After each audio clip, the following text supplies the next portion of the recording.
खरं आहे, मुंबईकरांसाठी हा ऐतिहासिक निर्णय आहे.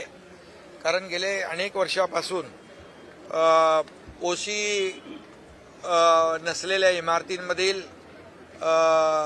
रहिवाशांना अनेक अडचणींना सामोरं जावं लागत होतं आणि त्यामुळे जवळपास 20,000पेक्षा जास्तीच्या इमारती ओसी नसलेल्या इमारती असल्यामुळे त्यांना मालमत्ता कर असेल, पाणीपट्टी असेल, रहिवासीमध्ये पाणीपट्टी, निवासीमध्ये डबल आणि वाणिज्यमध्ये 4 पट. आता मी मुंबई महापालिकेचे आयुक्त गगराणी यांना फोन करून सांगितलं की निर्णय आम्ही घेतलेला आहे. पाणीपट्टी तात्काळ या ठिकाणी जी दुप्पट आपण निवासीकडून घेतो ती जी नियमानुसार सिंगल घेतली पाहिजे ती या ठिकाणी घेण्याच्या सूचना मी दिल्या. भातखळकरजी मी फोन केला त्यांना आणि त्याबरोबर या सर्व इमारतींचा पुनर्विकास करण्यासाठी शासनाने निर्णय घेतलेला आहे आणि ओसीची प्रक्रिया जलद गतीने करण्यासाठी जे काही जे नियोजन करणं आवश्यक आहे ते नियोजन करण्याचा निर्णय नगरविकास विभागाने घेतलेला आहे.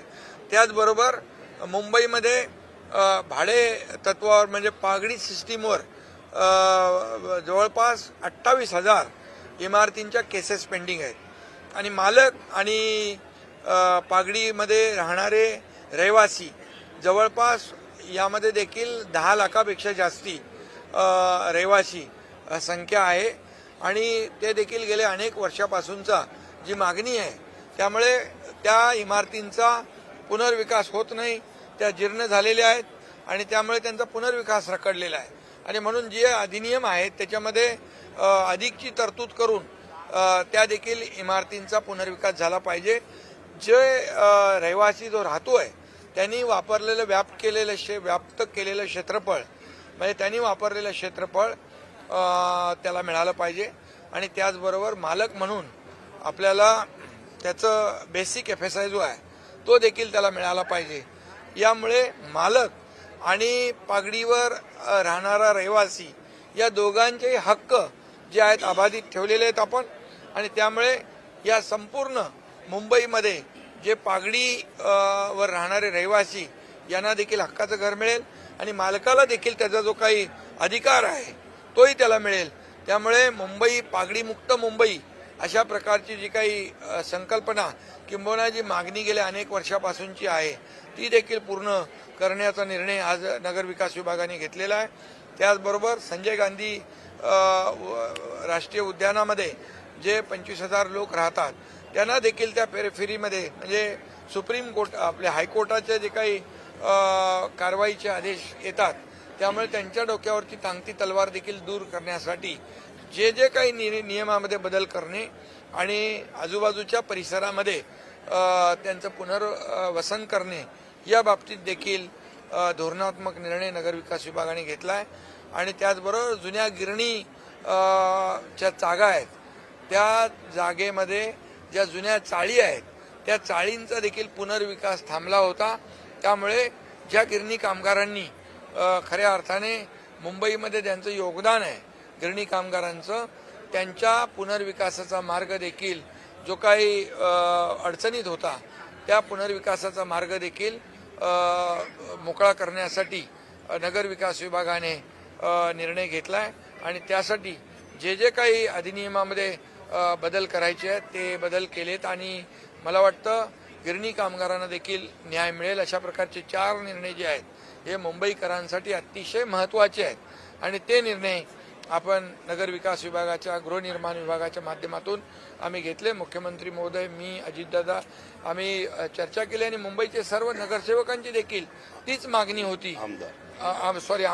आमदारांची जी मागणी आहे गेल्या अनेक वर्षापासूनची होती ती मागणी या आजच्या निर्णयामुळे पूर्ण होऊन लाखो मुंबईकरांना मोठा दिलासा या ठिकाणी मिळेल आणि म्हणून हा निर्णय आज घेतलेले निर्णय हे मुंबईकरांसाठी ऐतिहासिक आहेत. मुंबईकरांचं घराचं जे स्वप्न आहे हे स्वप्न पूर्ण करण्यासाठी हा निर्णय घेणं गरजेचं होतं. कायद्यामध्ये बदल करणं, नियमामध्ये बदल करणं, शेवटी कायदा हा लोकांच्या भल्यासाठी असतो, लोक कायद्यासाठी नसतात आणि म्हणून यापूर्वी देखील नगरविकास मंत्री म्हणून अनेक निर्णय जे लोकहिताचे आम्ही घेतले आणि हा निर्णय देखील लोकहिताचा आहे. यामुळे मोठ्या प्रमाणावर मुंबईकरांना दिलासा मिळेल. सर, या संदर्भात आदित्य ठाकरेंनी आज लक्षवेधी उपस्थित केली होती. उद्धव ठाकरे मुख्यमंत्री होते.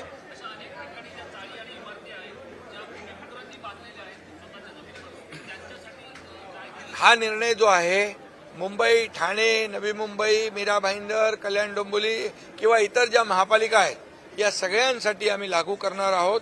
कारण शेवटी त्या त्या भागामध्ये देखील असे विषय आहेत आणि हा निर्णय जो आहे हा निर्णय संपूर्ण ज्या शहरांमध्ये अशा प्रकारच्या इमारती आहेत, अशा प्रकारच्या चाळी आहेत त्यांना लागू होईल. सर, आदित्य ठाकरे आणि यासाठी जे 28,000 खटले दाखल आहेत यासाठी देखील फास्ट ट्रॅक कोर्ट आणखी आपल्याला वाढवावे लागतील. त्यासाठी देखील जे नियोजन आहे ते देखील नियोजन केलं जाईल आणि या पुढच्या काही 2-4 वर्षामध्ये आपल्याला या सर्व जाचातून आणि त्रासातून मुंबईकरांची सुटका झाल्याशिवाय राहणार नाही. सर, 25 वर्षांपासून ठाकरेंची सत्ता आहे या ठिकाणी. आजही आदित्य ठाकरे याच संदर्भात लक्षवेधी उपस्थित करत होते की सेस आणि पागडी इमारतींचा प्रश्न सोडवावा. स्वतः उद्धव ठाकरे मुख्यमंत्री असताना हा प्रश्न सुटला नाही. आज अखेर कशी काय जाग आली? आज कशामुळे हा प्रश्न सुटला? ही जाग आलेली नाही. खरं म्हणजे लोकांच्या मनामध्ये जी इतके वर्ष आग होती ना, लोकांच्या मनामध्ये चीड आणि संताप होता, त्याला आम्ही न्याय दिलेला आहे. आणि म्हणून जेव्हा मी मुख्यमंत्री झालो तेव्हा आपण पाहिलं की मुंबईतले रस्ते, मी आणि देवेंद्रजी आम्ही दोघं होतो सुरुवातीला, आम्ही मुंबईतले सगळे रस्ते त्याचं कॉन्क्रिटायझेशन करण्याचा निर्णय घेतला. आणि आता या मेमध्ये जवळपास मुंबईतले बऱ्यापैकी रस्ते कॉन्क्रीटचे होतील आणि काही भाग सोडला तर या मे अखेरपर्यंत तुम्हाला मुंबईतले खड्डेमुक्त मुंबई दिसेल.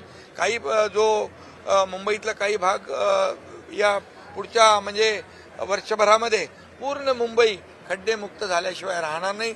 सिवरेज ट्रीटमेंट प्लांट होता का आतापर्यंत? 15-20 वर्ष केला नव्हता. तोही आपण महायुतीने केला. अनेक जी काही कामं रखडली होती, थांबली होती, थांबवली होती, स्पीड ब्रेकर टाकले होते, हे सगळे आपण उकडून टाकलेले आहेत आणि लोकांचा मार्ग मोकळा केलेला आहे.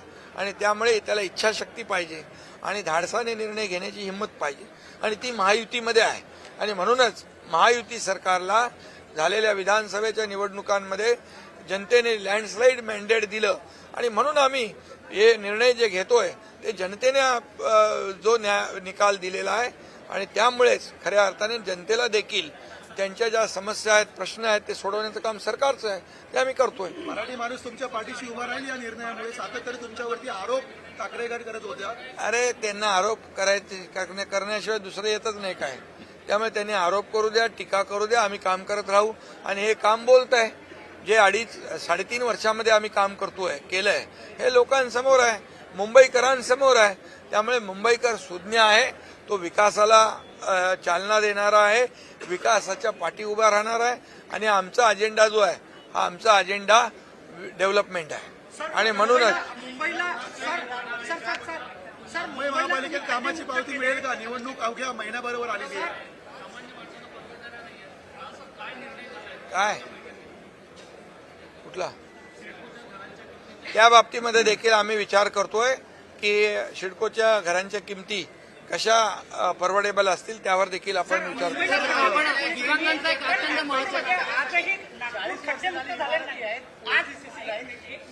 नागपूर आजही खड्डेमुक्त झालेलं नाही.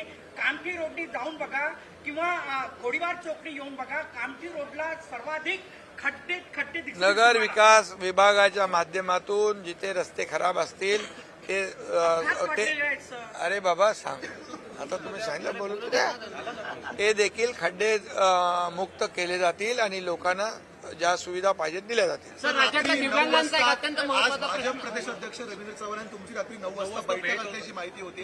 हा एकंदरीत चर्चा असेल. महापालिकेमध्ये युती होणार नाही असा आरोप विरोधक करत होते, तर काय संकेत द्याल? विरोधक ना, तुम्ही नाही ना, विरोधक तेच आरोप करत असतात.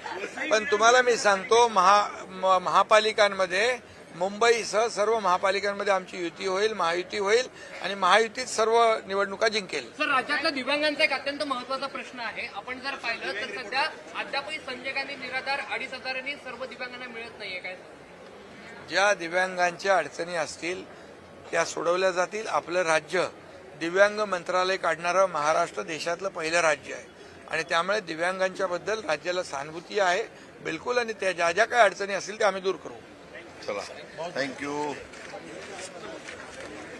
आपल्या परिसरातील बातम्या आमच्यापर्यंत पोहोचवण्यासाठी स्क्रीनवर दिलेल्या क्रमांकावर संपर्क साधू शकता. दूरध्वनी क्रमांक 9833235011.